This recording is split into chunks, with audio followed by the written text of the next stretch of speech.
Cade Cunningham, from Montverde to MSG, and why Detroit is finally real. Imagine walking into Madison Square Garden, short-handed, loud crowd, big lights, and completely controlling the game.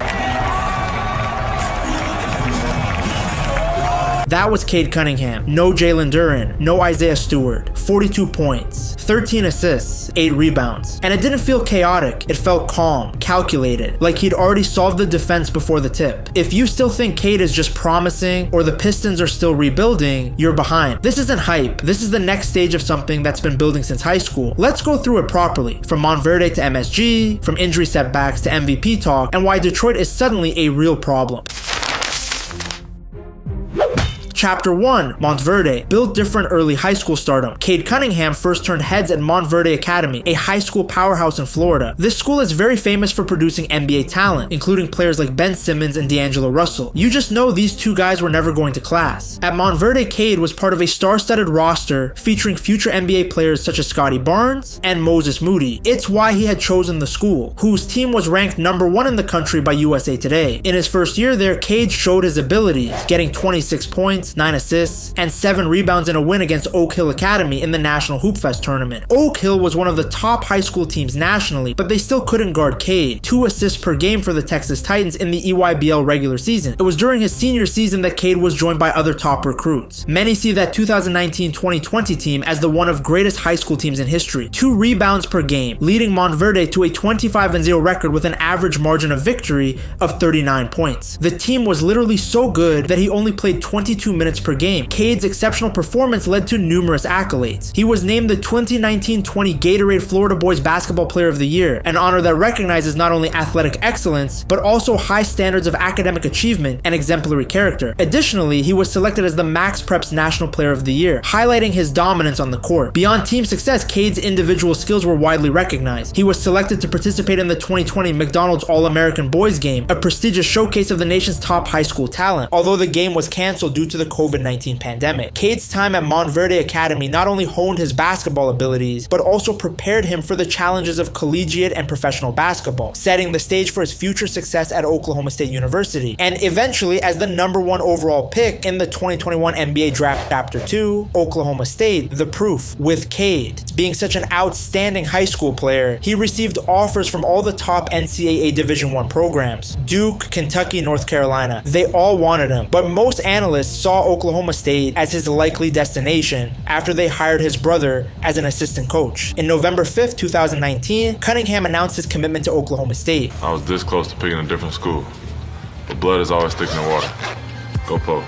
In June 2020, the NCAA imposed a postseason ban on Oklahoma State. Cunningham announced on June 22nd that he would still play for the team. In his collegiate debut, Cade showed why he was so sought after. He got 21 points and 10 rebounds in a 75-68 win over UT Arlington. Then, on December 8th, he scored 29 points, including 13 in the final 91 seconds, in an 83-78 victory over Oral Roberts. A few days later, he made the game-winning three-pointer with 11 seconds left to defeat Wichita State. In February, he won the Oscar Roberts National Player of the Week honors after he got 40 points and 11 rebounds in an overtime win against Oklahoma, 6 steals per game. Cade was recognized as a consensus first-team All-American. He was the first Oklahoma State player to earn the distinction since Bob Curlin. He became the 4th player to win Big 12 Player of the Year and Big 12 Freshman of the Year in the same season, joining Marcus Smart, Kevin Durant, and Michael Beasley. He won the Freshman of the Year honor, along with like a million other accolades. We would be sitting here all day if I was to list the stuff he won after his freshman season. Because he was so good, it came as no surprise that on April 1st, 2021, he announced he would enter the 2021 NBA Draft. The 2021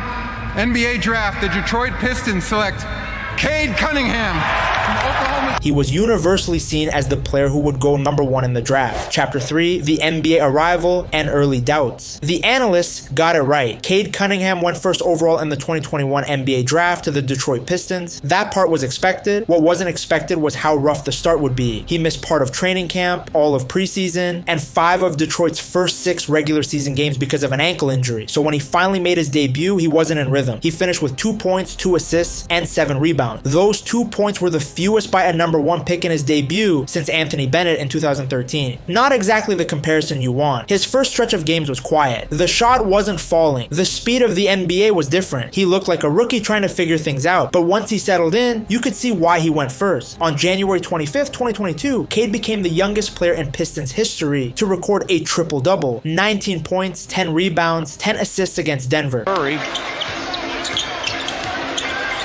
steps into the jumper, rips the... He became the first rookie since Michael Jordan to average those numbers over a month. Only a handful of rookies in NBA history have averaged at least 17, 5 and 5. Names like Luka Doncic, LeBron James, and Magic Johnson. Cade joined that group in year 1. He finished 3rd in Rookie of the Year, voting behind Scottie Barnes and Evan Mobley. Even though Detroit didn't win many games, analysts praised Cade's leadership and overall impact. You could tell he was different. He wasn't just putting up numbers, he was running the team. And that's the hard part about being a top pick. You usually go to a struggling franchise. That's how you end up with the first pick in the first place. The culture isn't winning yet, but even in that environment, Cade showed he could lead. He could score, create, rebound, and organize the offense. He looked like a player you build around. Then came the setback. The 2022-23 season started with hope. He dropped a career-high 35 points against Atlanta on October 28th, 2022. It felt like the next leap was coming, but then the shin soreness started. At first, it sounded minor. Then it turned out to be a stress fracture. Surgery. Season over in December, but he only played 12 games. Without him, the Pistons struggled badly. They lost direction. They finished near the bottom of the standings. The only positive was that they secured another high draft pick, giving them more talent to build around Cade. Still, losing a season that early in your career is tough. When he came back in 2023-24, you could see the difference. He fully stepped into the role of offensive leader. That season earned him his first All-Star selection. Detroit showed their belief in him by giving him a 5-year, $224 million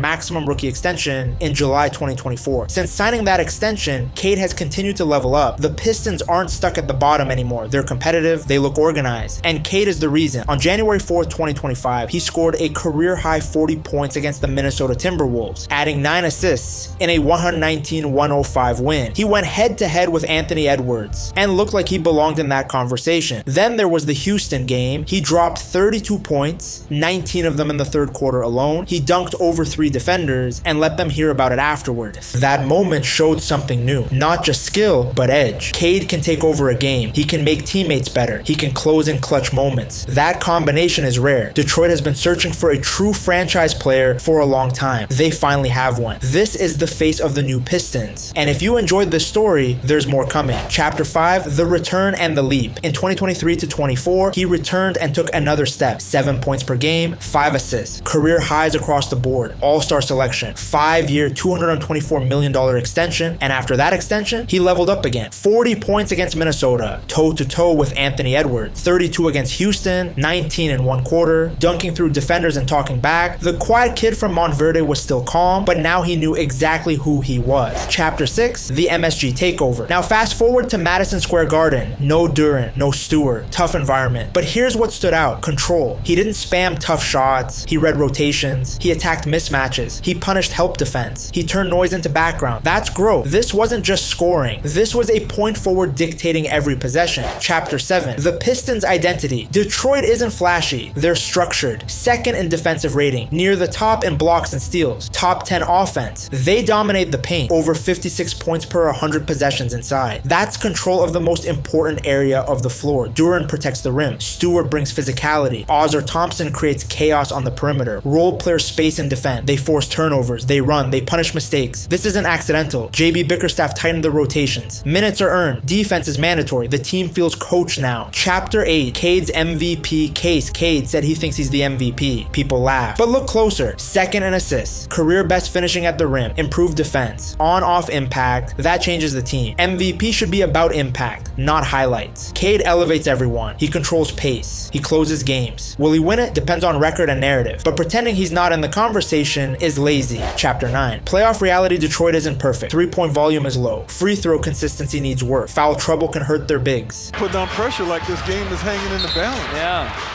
elite shooting teams could stretch them. But here's the problem for opponents. They defend, they control the paint, they run in transition. They have a 6 to wide point forward who doesn't panic. In a 7-game series, structure beats chaos more often than not, and Cade has been built for big moments since high school. Final thoughts from Montverde dominance, to Oklahoma State leadership, to early NBA struggle, to injury, to all-star, to MSG takeover. This wasn't overnight. Cade Cunningham has been calm, intelligent, and in control at every level. Now the Pistons are finally catching up to him. Detroit doesn't look like a rebuilding team anymore. They look organized, they look confident, and if you're still treating them like an easy matchup, you might be next on Cade's schedule.